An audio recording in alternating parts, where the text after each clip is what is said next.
অধীর চৌধুরী প্রসঙ্গে গতকাল বিস্ফোরক মন্তব্য করেছিলেন হুমায়ুন কবির। ৩০ জন মানুষকে খুন করে মুর্শিদাবাদের নেতা হয়েছেন অধীর রঞ্জন চৌধুরী। গতকাল ঘণ্টাখানেক সঙ্গে সমান অনুষ্ঠানে ঠিক কি দাবি করেছিলেন তিনি, রাখবো আপনাদের সামনে। আপনি রাজ্যের মন্ত্রী হয়েছিলেন যে অধীর চৌধুরী থেকে ছেড়ে তৃণমূলে গেছিলেন বলে। You have been rewarded also. আমার মনে হয় তাই, কিন্তু আমি মুখ্যমন্ত্রীর কাছে বলিনি, পুরস্কার চাইনি। তিনি মনে করেছিলেন তাই আমাকে সেদিনকে মন্ত্রী করেছিলেন। আমি শুধু চেয়েছিলাম আমার সিকিউরিটির দরকার, কারণ অধীর চৌধুরী ৩০টা মানুষকে খুন করে আজকে মুর্শিদাবাদের নেতা, বহরমপুরের সাংসদ, লোকসভায় তিনি ইউপিএ 1 ইউপিএ 2 মুর্শিদাবাদের মাটিতে দাঁড়িয়ে কখনো মির্জাফরের প্রসঙ্গ টেনে, কখনো পোকামাকড়ের কথা বলে নাম না করে দলের সদ্য সাসপেন্ডেড বিধায়ককে বারবার নিশানা করেছেন মমতা বন্দ্যোপাধ্যায়। যারা নির্বাচনের 2 মাস আগে থেকেই সব রাজনীতি করে, এটা বিজেপির পাল্লায় পড়ে। আর যারা ইলেকশনের সময় ব্ল্যাকমেলিং করে, তাদের বলবেন এখন ব্ল্যাকমেলিং নয়, জীবন বাঁচাবার সময়। যেমন মায়েরা একটা শাক পচে গেলে শামুকটাকে সরিয়ে দেন, তেমনি এদের সরিয়ে দেবেন।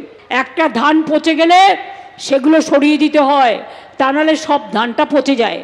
কাজেই কিছু পোকামাকড় উড়ে আসে, তারাও তো প্রকৃতির জীব, পোকামাকড় আসলে আমরা সরিয়ে দিই। বিজেপি 19টি রাজ্যে ক্ষমতায় আছে, আর সেই দলও পশ্চিমবঙ্গে 40,000 বুথে এজেন্ট দিতে পারে না। যে সমস্ত জায়গায় তারা কিন্তু সহানুভূতির হাওয়ায় ভোটে জিতবে, আর তেমনি যে সমস্ত জায়গায় আমি প্রার্থী দেব সেই সমস্ত জায়গায় সংখ্যালঘু ভোটে জিতব। এ ব্যাপারে আমি আত্মবিশ্বাসী।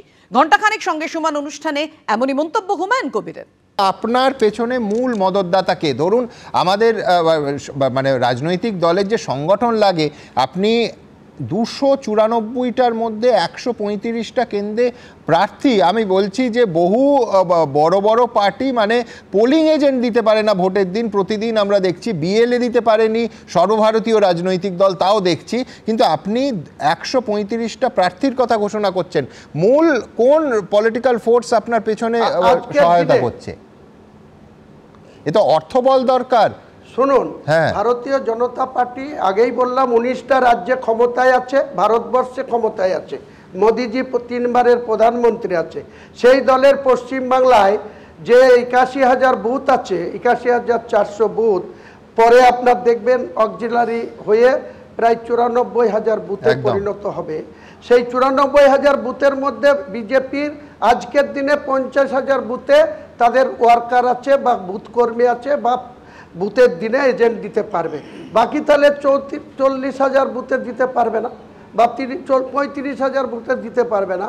তারা যেমন সিম্প্যাথি গ্রাউন্ডে ভোট পাবে, হিন্দু প্রতীক পদ্ম ফুল থাকলেই হিন্দু ভাইরা গিয়ে সেখানে কোনো লড়াইয়ের দরকার নাই, এজেন্ট দরকার নাই, ভোট দিতে গেলেই তাদের প্রার্থীর পক্ষে বুতাম টিপবে।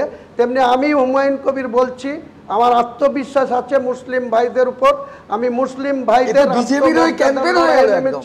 আমি মুসলিম ভাইদের পারফেক্ট মেরুকরণ। আপনি যা হাওয়া তুলছেন একদম পারফেক্ট মেরুকরণ। মুর্শিদাবাদের বাবরি মসজিদ নিয়ে মামলায় হস্তক্ষেপ করলো না আদালত। শান্তি বজায় রাখার দায়িত্ব রাজ্যের ওপরই ছাড়ল ভারপ্রাপ্ত প্রধান বিচারপতির ডিভিশন বেঞ্চ। হুমায়ুন কবিরের কর্মসূচি নিয়ে কোনো হস্তক্ষেপ করলো না আদালত। সম্প্রীতি নষ্ট হতে পারে, রাজ্য মানুষের নিরাপত্তা নিশ্চিত করুক, সওয়াল করেন আইনজীবী বিকাশ রঞ্জন ভট্টাচার্য। আইন শৃঙ্খলা পরিস্থিতি নিয়ন্ত্রণে রাখার জন্য প্রয়োজনীয় বাহিনী মোতায়েন করা হয়েছে, আদালতে জানালো রাজ্য। আর ইতিমধ্যেই ওখানে যে 19 কোম্পানি কেন্দ্রীয় বাহিনী মোতায়েন আছে তা জানিয়েছেন কেন্দ্রের আইনজীবী।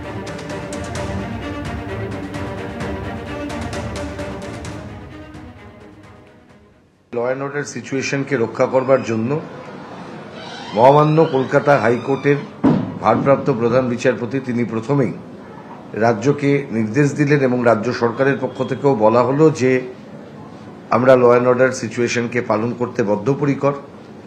এবং তার সঙ্গে সঙ্গে দেখেছেন আপনারা যে কেন্দ্র সরকারের পক্ষ থেকে, যেহেতু এটা মুর্শিদাবাদ, আমি আবার বলছি মুর্শিদাবাদে এই মুহূর্তে পরিস্থিতি এমন হয়ে আছে 2025 সালের এপ্রিল মাস থেকে ওখানে কিন্তু এখনো পর্যন্ত 19 ব্যাটালিয়ন সিএপিএফ কিন্তু ওখানে রয়েছে, তাদেরকেও অ্যাক্টিভেট করার কথা বলা হলো। এখানে কেউ একটা মসজিদের শিলান্যাস আটকে দেওয়ার জন্য বা মন্দিরের শিলান্যাস আটকে দেবার জন্য কেউ কোনো মামলা করেননি। আমাদের বক্তব্য খুব পরিষ্কার যে আমরা চাই প্রত্যেকটি ধর্মের, প্রত্যেকটি বর্ণের মানুষ তাদের যে ধর্মাচরণের অধিকার সেটা রক্ষিত হোক, কিন্তু একই সঙ্গে কারুর ধর্মাচরণের অধিকার রক্ষা করবার নামে অন্য কারুর জীবনে যদি কোনো অশান্তি তৈরি হয় তাহলে সেক্ষেত্রে আইন শৃঙ্খলার প্রশ্নে আমাদেরকে সতর্ক করতে হয়। আমরা সেই কারণে এসেছিলাম। বাবরি মসজিদ নিয়ে মামলায় হাইকোর্টের রায়ের পর কি বলেছেন হুমায়ুন কবির? উৎসব পুজোয় আইন শৃঙ্খলা দেখার দায়িত্ব পুলিশ মন্ত্রী, পুলিশ ও প্রশাসনের। এখানে আইন শৃঙ্খলার অবনতি হবে না, 2000 ভলেন্টিয়ার থাকবে। কাল বহরমপুর থেকে পলাশী 40 কিলোমিটার জাতীয় সড়ক অবরুদ্ধ হয়ে যাবে। সংবিধানের জয়, আমি সঠিক রাস্তায় আছি। দেখুন, সঠিক কথা বলেছেন মাননীয় হাইকোর্টের জজ সাহেবরা।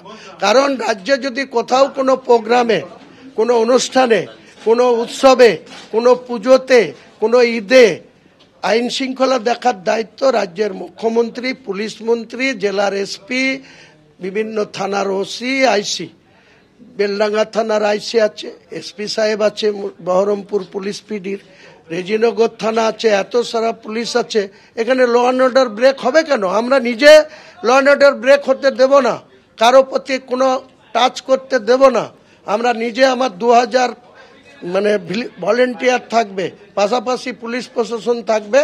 চরম আশঙ্কা করছি কালকে বহরমপুর থেকে পলাশী এই দীর্ঘ 40 কিলোমিটার এনএইচ একদম জাম হয়ে যাবে মানুষের।